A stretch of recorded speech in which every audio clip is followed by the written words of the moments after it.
প্রধানমন্ত্রীকে জিজ্ঞেস করেছিলেন যে আপনি যে সামরিক বাহিনীর ক্ষমতা গ্রহণ করলেন আপনার মন্তব্য কি, উনি বলেছিলেন আই এম নট আনহ্যাপি।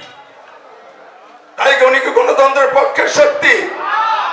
ঠিক একইভাবে 1/11-এ উনি কি বলেছিল?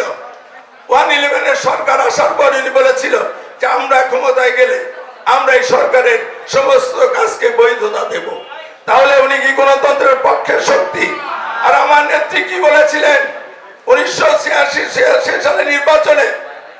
শেখ হাসিনা চট্টগ্রামে লালদিঘি ময়দানে দাঁড়িয়ে বলেছিলেন যে এই নির্বাচনে এরশাদের অধীনে যারা নির্বাচনে যাবেন তারা হবেন জাতীয় বেঈমান। উনি চিরাগান থেকে ঘুরে এসে কিন্তু নির্বাচনে অংশগ্রহণ করেছিলেন। সেই নির্বাচনে 86 নির্বাচনে যদি সেদিন আওয়ামী লীগ অংশগ্রহণ না করত, ইতিহাস ভিন্ন দিকে যেত। আমার নেত্রী সেদিন নির্বাচনে যায় নাই এবং আমাদের প্রিয় নেত্রী আপসহীন নেত্রী, তিনি গণতন্ত্রের পক্ষে স্বৈরশাসকের বিরুদ্ধে একক নেতৃত্ব দিয়ে 1990 সালে তিনি এই স্বৈরশাসককে পরাভূত করেছিলেন। আজকে আমাদের এই যে স্বৈরশাসক শেখ হাসিনা স্বৈরশাসক না, শেখ হাসিনা ফ্যাসিস্ট সরকার। এই সরকারকে ইনশাআল্লাহ আমাদের প্রিয় নেতা তারেক রহমান তার নেতৃত্বে ইনশাআল্লাহ এদেশে আবার গণতন্ত্র প্রতিষ্ঠিত হবে। আমাদের এই মুহূর্তে সবচেয়ে বড় কাজ হচ্ছে দেশনেত্রী বেগম খালেদা জিয়াকে মুক্ত করা। বাংলাদেশে যে আমরা কোটি কোটি জিয়া ভক্ত, আসুন আমরা সবাই একদিন রাজপথে নামি।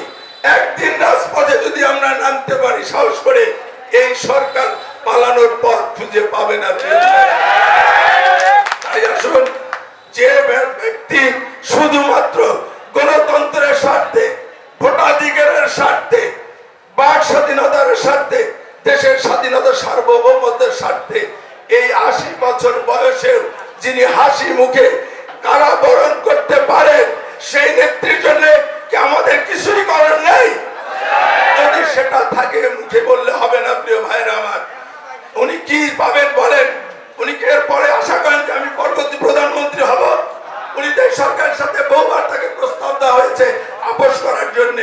উনি আপোষ করে মাথা নত করবেন না। উনি শেষ নিঃশ্বাস পর্যন্ত উনি দেশের মানুষের জন্য লড়ে যাবেন।